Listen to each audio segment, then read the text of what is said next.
Hi, BrenTech here, where tech is made simple.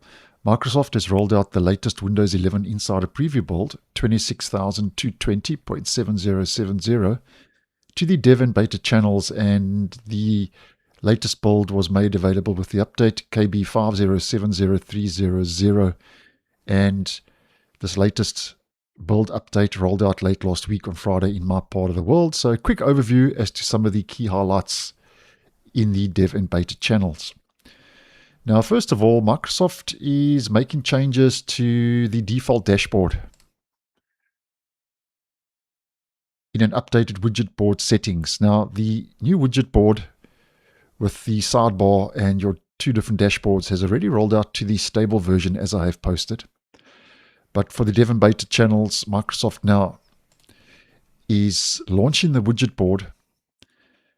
When it's showing live weather content, will now open the first dashboard in your navigation bar instead of your most recently used dashboard.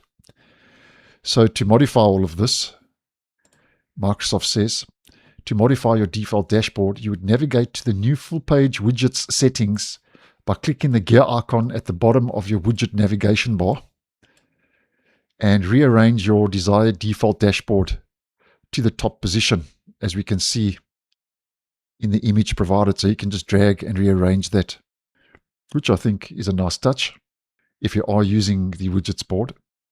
And then the next regarding the widget board is Microsoft says that based on the dashboard icons in the widget navigation bar, badges on the dashboard icons in the widget navigation bar will now show numbers corresponding to the number of alerts from that dashboard.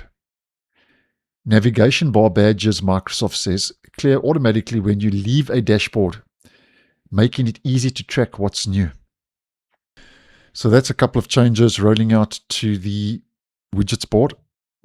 And then next up, Microsoft says it's updating quick machine recovery to make getting back to a working PC clearer and faster.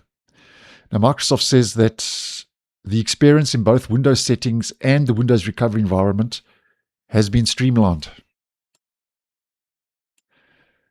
So options are easier to find and use. On PCs with the settings, quick machine recovery, and automatically check for solutions, both enabled, quick machine recovery now runs a one-time scan by default instead of repeating scans in a loop. So if a fix isn't available right away, you won't be left waiting. Quick machine recovery will quickly point you to the most appropriate recovery options to get you back up and running. So that's a bit of a change for quick machine recovery. Going to be interesting to see if that's actually going to be a move in the right direction, but only time will tell. And then the last change to mention for this video is if we head into our Windows Security App and Browser Control, Smart App Control, which is enhanced protection from untrusted apps. Microsoft says it's updating Smart App Control, so you will now be able to switch Smart App Control off or on without any clean install requirement. And I actually think that's been a long time coming and is definitely a move in the right direction.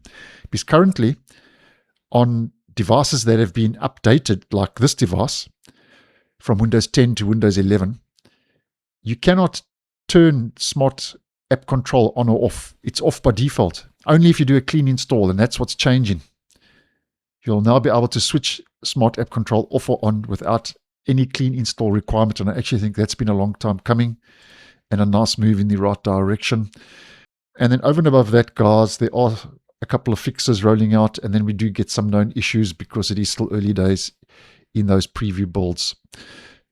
So that's more or less what's new in the dev and beta channels for last week. So thanks for watching, and I'll see you in the next one.